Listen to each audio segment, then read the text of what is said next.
la République démocratique du Congo retrouve sa place dans les concerts des nations. Grâce à la paix retrouvée et à la diplomatie menée par le chef de l'État, Joseph Kabila Kabange.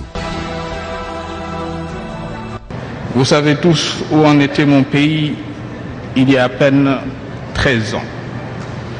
Je suis heureux de vous dire ce jour que la République démocratique du Congo est de nouveau un pays debout.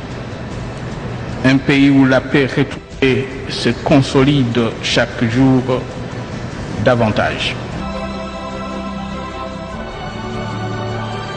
Et les institutions de la République démocratique du Congo et leurs animateurs s'inscrivent dans cette dynamique avec en toile de fond la représentativité de la RDC dans les grands rendez-vous mondiaux. C'est le cas du Parlement de la RDC qui a pris part à la 4e conférence de présidents d'assemblée réunie à New York sur invitation de l'Union interparlementaire. Bicaméral, le Parlement de la RDC était représenté par les sénateurs et les députés nationaux.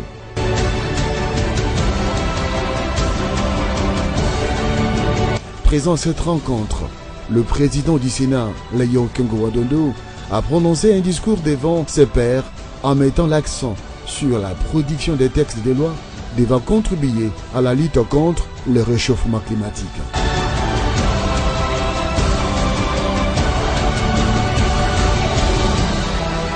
Si, comme j'ai eu à le dire dans mon discours, ces recommandations devaient être coulées sous forme de loi dans nos pays respectifs, je crois qu'il y aura des avancées notables pour nos pays.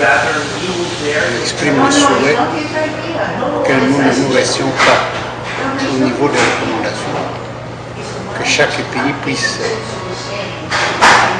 prendre la décision de couler ces recommandations en loi.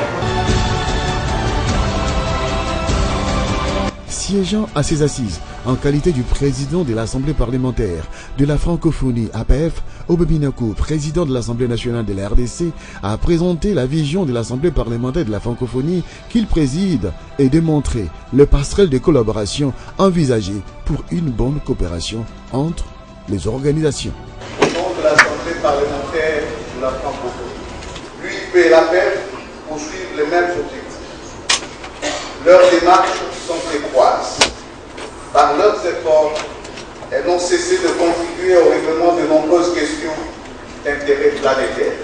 La plus-value de la francophonie parlementaire réside dans l'addition de 3 spécificités. La première, c'est son rôle de vigile de la démocratie. Elle veille au respect de l'état de droit et aux meilleures pratiques démocratiques qu'elle met en œuvre à travers les missions d'information ou d'observation électorale dans les pays membres. Pour l'APF, l'état de droit est une valeur universelle qui ne saurait être mise en cause par les spécificités historiques, sociales et culturelles. Elle est consciente que la démocratie ne se décrète pas et ne s'importe pas. Enfin, la 3e spécificité, c'est la place accordée à la femme et aux jeunes en vue de renforcer leur rôle comme vecteurs de paix et acteurs de développement et de prévenir la violence qui s'exerce à leur encontre, notamment les viols et l'enrôlement des enfants soldats. Monsieur le Président, la présente conférence se tient au lendemain des négociations internationales qui ont permis aux États de s'accorder sur le projet de document final du nouveau programme de développement post-2015 à soumettre au sommet des Nations Unies, prévu du 25 au 27 septembre prochain. L'APF soutient cette démarche. La présente session se tient aussi avant la prochaine grande rencontre à Paris, qui permettra à l'humanité de disposer d'un cadre important sur la lutte contre le réchauffement de la Terre. Après son speech, Obebinaku a accordé une interview à la presse. C'est toujours une rencontre importante parce que, étant donné qu'elle ne se tient pas chaque année, c'est des orientations importantes qui guident l'agir des gouvernants pendant plusieurs années. Cette fois-ci, bien évidemment, nous allons encore tabler, notamment sur le prochain sommet qui se tiendra à Paris en ce qui concerne les questions environnementales, notamment les réchauffements climatiques. Je crois que c'est important. Nous avons aussi tablé de manière plus générale sur les objectifs de développement durable qui recouvrent plusieurs paramètres, notamment la lutte contre la pauvreté, notamment les questions relatives à l'éducation, les questions relatives à la santé pour tous, etc. C'est important que les parlementaires qui vont légiférer les années qui suivent puissent lever des options idoines après avoir réfléchi ensemble. Et il est clair que ces options levées par les chefs des parlements, c'est-à-dire aux responsables au sein de chaque État, je disais, ces options devraient nécessairement orienter ceux qui ont le pouvoir de définir les différentes politiques de nos États, à savoir le pouvoir exécutif.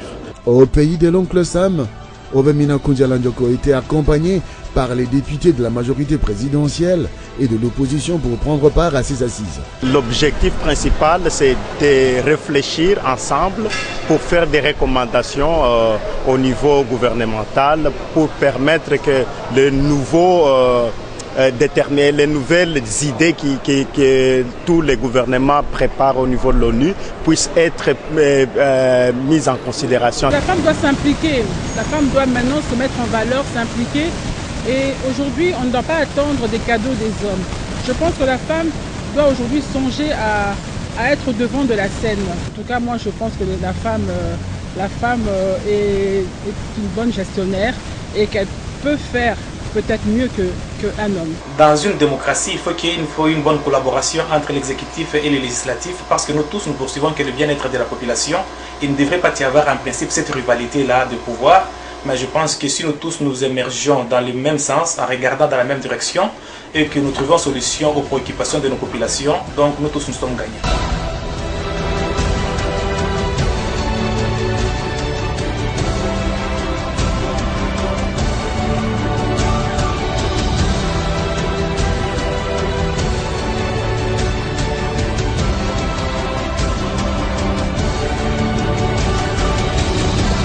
Après la clôture des travaux à New York, Obemina Kou, président de l'APF, a effectué les déplacements de la France où il a entrepris des contacts de haut niveau.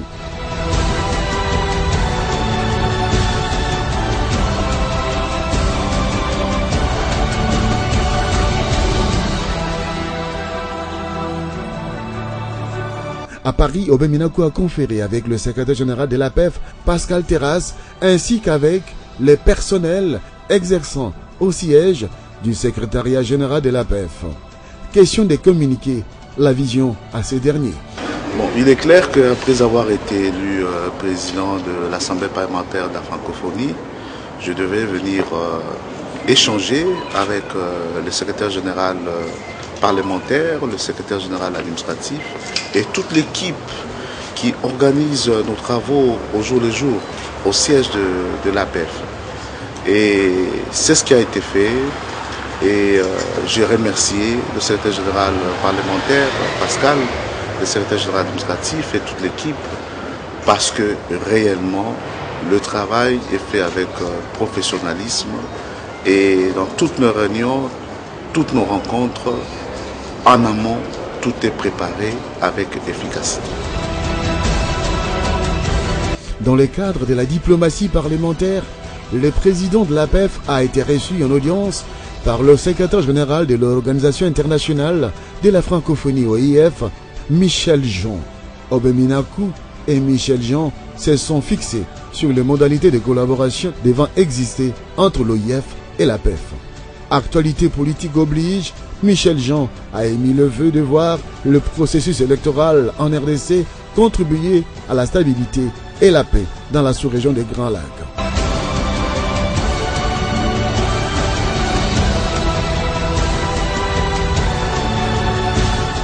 J'ai aussi saisi l'occasion pour rencontrer la secrétaire générale de l'OIF.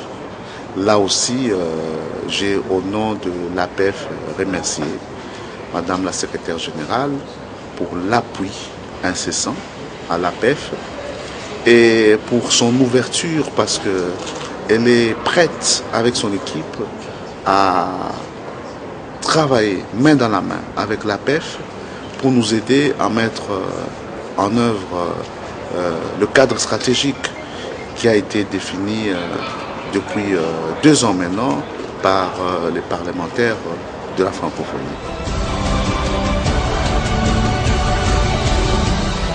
Aubin Minakou a été reçu par le président du Sénat français, qui n'a pas manqué de féliciter le nouveau président de l'APEF pour son élection à la tête de cette assemblée parlementaire.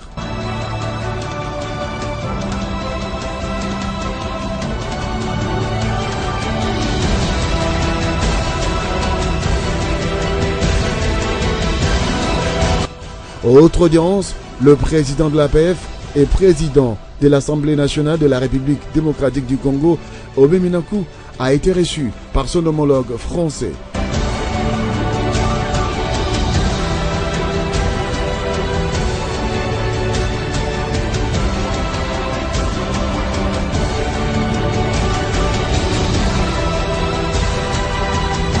Claude Barthelone, président de l'Assemblée nationale français, a formulé une demande en rapport avec les dossiers des enfants congolais adoptés par les parents français.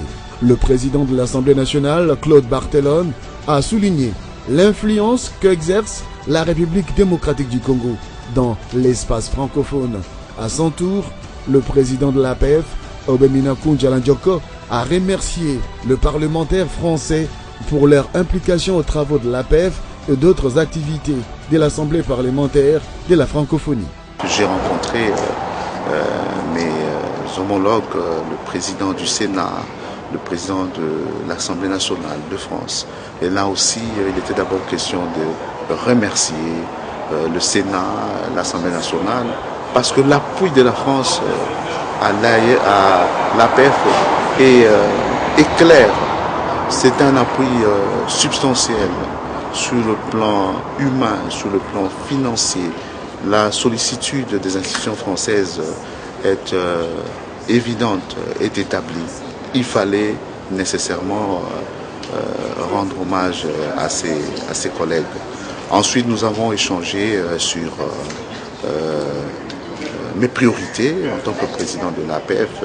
Mes priorités sont simples.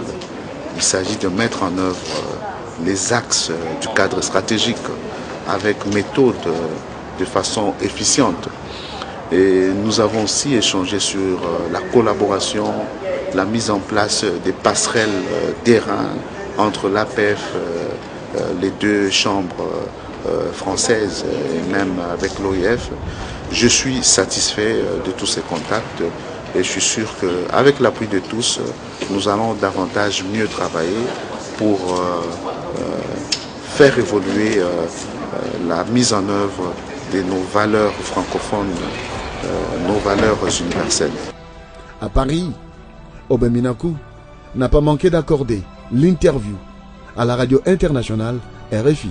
La prochaine session parlementaire est budgétaire. Je crois qu'une session budgétaire en pareille période est capitale dans la mesure où nous devons prévoir ce qui convient comme fonds pour les prochaines élections. Il faut savoir que nous n'avons pas non plus un budget de 100 milliards ou 50 milliards de dollars. Et les élections vont nous coûter une bagatelle de plus de 800 millions